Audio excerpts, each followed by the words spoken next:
नमस्कार. तुम्ही म्हणाल असं कसं काय? तर असं रिअलमध्ये आहे, ॲक्चुअल आहे, तुम्हाला सुद्धा माहिती आहे. तर 1,00,000 पगारवाला आणि 10,000 पगारवाला हे आपल्याकडे आता 2 व्यक्ती आहेत. तर आपण त्याचे कारणं पाहू. का 1,00,000 पेक्षा 10,000 वाला श्रीमंत आहे. तर त्याचे आता आपण कारणे आणि फरक पाहूया. तर मोठे जे 1,00,000 वाला जो व्यक्ती आहे, त्याला शॉक मोठाले असतात. कारण त्याचे 1,00,000 रुपयाची पगार आहे, असं त्याला दाखवायचं असतं. जर त्याचे 1,00,000 रुपये समाप्त होत असतात. महिन्याच्या शेवटच्या आठवड्यात म्हणजे शेवटच्या आठवड्यात त्याच्याकडे जास्त पैसा राहिलेला नसतो. 1,00,000 रुपये सुद्धा उडवलेले असते. त्यानंतर त्यांनी त्या 1,00,000च्या व्यतिरिक्त बी त्यांनी म्हणजे कर्ज काढलेलं असतं, की त्याच्यामध्ये बी गरजा पूर्ण होत आहेत. तर 10,000 वाला व्यक्ती जो असतो, तो जास्त त्याला शॉक नसतात. कारण त्याला माहीत असतं आपल्याकडे 10,000 रुपयेच आहेत आणि याच्यामध्येच आपल्याला सर्व काही करायचं आहे. तो काय करतो, 1,00,000 वाला काय करतो, पगार झाल्या-झाल्या एन्जॉय करतो. हॉटेलला जेवायला जातो, त्यानंतर मित्रासंग कुठेतरी फिरायला जातो. त्यानंतर जो 10,000 वाला जो व्यक्ती आहे, तो आपले जे पैसे आहेत ते 20 ते 30% कुठेतरी बचत करतो. बचत करतो त्यानंतर त्याला इन्व्हेस्ट करतो. त्यानंतर जो 1,00,000 वाला व्यक्ती जो आहे, तो त्याच्याकडे ई-एम-आय असतात. त्याला माहिती आहे आपल्याला 1,00,000 रुपये पगार येणारच आहे महिन्याच्या शेवटला किंवा पुढच्या आठवड्यामध्ये, महिन्याच्या पुढच्या आठवड्यामध्ये त्याने त्याची पगार 1,00,000 रुपये फिक्स असल्यामुळे त्यांनी काय ई-एम-आय घेतलेले असते. म्हणजे ई-एम-आयवर आयफोन घेतलेला असतो, त्यानंतर ई-एम-आयवर गाडी घेतलेली असती, त्यानंतर अदर ई-एम-आयवर काहीतरी त्यांनी घेतलेलं असतं, घर घेतलेलं असतं.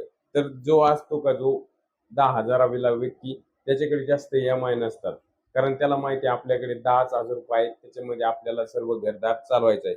पण तो काय करतो, ज्याची आपल्याला जास्त गरज आहे, 10,000 वाला काय करतो, ज्याला ज्या वस्तूची गरज आहे, त्याच्याशिवाय त्याचं भागतच नाही. त्याच्यातच तो पैसे खर्च करतो. म्हणजे जास्त बिनकामीच्या वस्तू तो खरेदी करीत नाही. त्यानंतर जो 1,00,000 वाला व्यक्ती असतो, तो पगार झाल्या-झाल्या शॉपिंगला जातो, मॉलला मोठमोठाली शॉपिंग करतो. अनावश्यक म्हणजे ज्याला गरज नाही त्या वस्तूची, ती फक्त दिखाव्यासाठी घेऊन येतो. जसे महागडी वॉच, त्यानंतर महागडे सामान तो घेऊन येतो. त्यानंतर मोठा जो व्यक्ती 1,00,000 वाला असतो, त्याला व्यसन असते.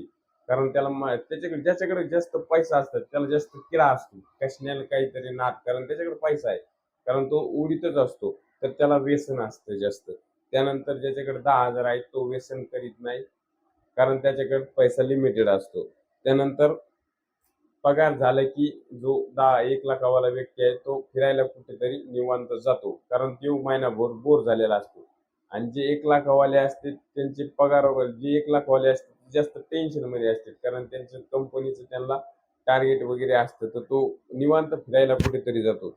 त्यानंतर जो 10,000 वाला आहे तो आपल्या घरी समाधानी आपल्या कुटुंबासंग राहतो.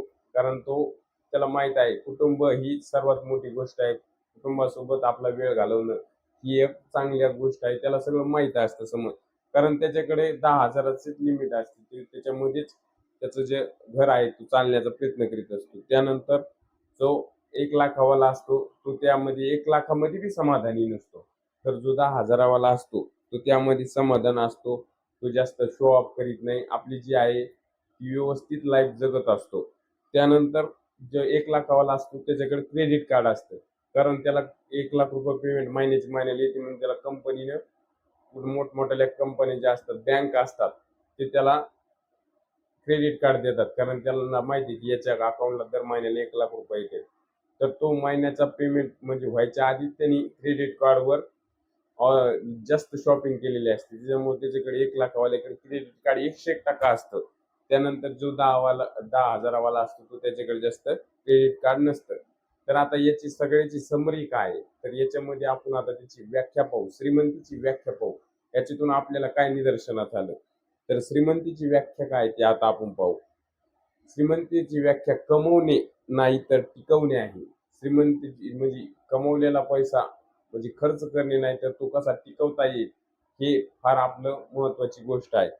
व तो इन्व्हेस्ट करता आला पाहिजे आपल्याला. कमवणे, टिकवणे आणि इन्व्हेस्ट करणे आणि आपलं जे आनंदी जीवन आहे, जे आहे तुमच्याकडे साधने म्हणजे गरजेपेक्षा तुम्ही जास्त जी गरज नसलेली वस्तू तुम्ही खरेदी करू नका आणि शो ऑफच्या नादात लागू नका. तर तुमचं जेवढं आहे पगार त्यामध्ये तुम्ही आनंदी जगा आणि तुमचा जो पैसा आहे तो बचत करा, चांगल्या जागी इन्व्हेस्ट करा, ज्यामध्ये तुम्हाला पैसा तुमचा जास्त येईल. त्यानंतर तुमचा जर पैसा वाढल्यानंतर तुम्ही काही काही गोष्टी एन्जॉय करा, की असं मी म्हणतच नाही की तुम्ही एन्जॉयच करू नका. तुम्ही एन्जॉय करा, मोठाले स्वप्न पहा, पण तुम्ही आधी तुमचे इन्कम सोर्स वाढवा ऑदर. तर तुमचे जे पगार आहे त्याच्यातून तुम्ही तुमची इन्व्हेस्टमेंट करा आणि तुमचे जे सोर्स आहेत पैसे कमवण्याचे ते वाढवा आणि चांगला आपली जी प्रगती करून घ्या. तर अशा प्रकारे आजची माहिती होती. तर आपल्याला माहिती कशी वाटली कमेंटमध्ये कळवा. माहिती आवडल्यास व्हिडिओला लाईक करा आणि अशीच पैशाविषयी माहिती पाहण्यासाठी आपल्या चॅनलला सबस्क्राईब करा. तर धन्यवाद.